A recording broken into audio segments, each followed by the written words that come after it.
What's going on YouTube? Tax Sale Finds here. Coming at you with a horror story from eBay. If any of you guys have any suggestions or just something, let me know. I've been on the phone the past couple days with different people from eBay, and basically it boils down to I was scammed. About a month ago, I sold an iPhone for $107.51 to someone from the Ukraine.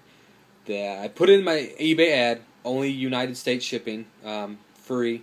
Somebody contacted me, said I'd be willing to pay the additional amount will you ship to Ukraine. I gave him a price quote, and he instantly like, yeah, I'll pay that.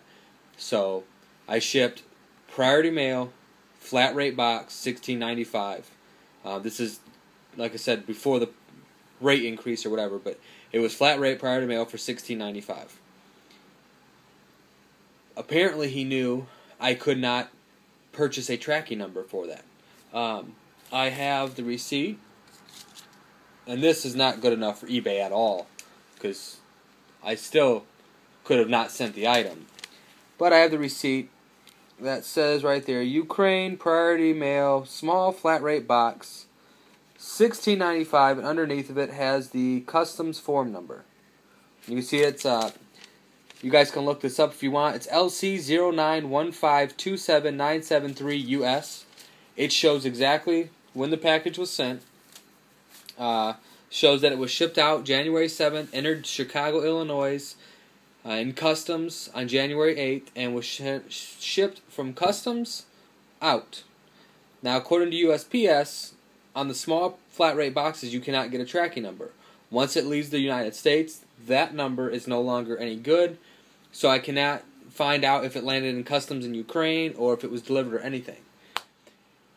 And according to eBay, it was my responsibility, even though I gave the buyer an option to purchase insurance and everything else, it was my responsibility to charge him and not give him an option. The lady basically told me that since I didn't buy it and give him, purchase insurance, then I have no case. Like, if he files his claim, which he's already filed the claim, and he escalates it in the next week, then he basically gets a full refund, whether he has the phone or not, and I can't prove it. So I asked, just out of curiosity, what the prices were for a delivery confirmation number on boxes. Again, they don't do delivery confirmation on the small boxes. So, to Ukraine, for a large box, if you can see, would have been $77.95. Canada was $53.95. A medium box is $59.95. So the cheapest way to ship this guy a phone that was $107 would have been $60 additional.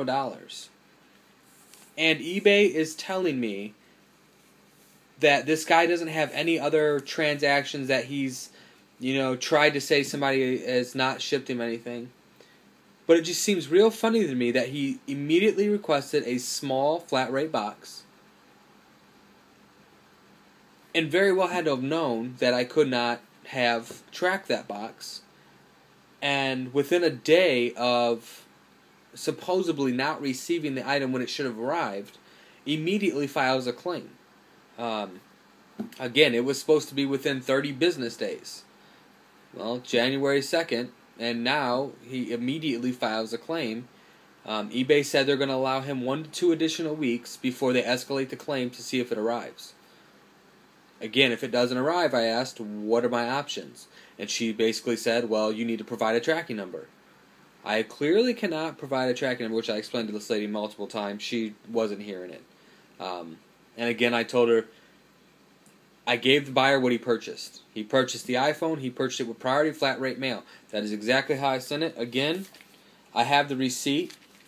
I have, it shows you right on top of the receipt. January 7th is when it was shipped out. And you can see online that it was shipped. But because it does not show that it was directly delivered to this man's hand, it's no good. So, if anyone has any I don't even know. I don't even know if there's a way to fight this case. She said that I can put in an appeal. If he escalated the case and they said he won, I can appeal the case. The only thing I can think of doing at this point in time, and I don't even know if it would work, because I'm sure he's just going to buy the phone to break apart and use as parts anyway, because it wasn't the best iPhone, but it was still an iPhone, is to call Apple or AT&T or somebody and just file a claim that the phone was stolen.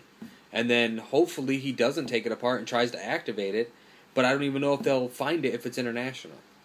So, if anyone has any suggestions or thoughts on what I can do with just this case, I mean, from now on, I'm just going to start charging the large flat rate no matter what. So, almost, $78 for shipping and international now, just so I can have a tracking number, which to me is ridiculous. But I'm just going to do it just so I don't have the headache of dealing with international buyers. And as soon as they request to have it shipped another way, I'm just going to block them. But again, if anyone has any suggestions, if there is any way around this or anything I can do, please let me know. Just leave a comment below or PM me. And like I said, let me know. I appreciate it.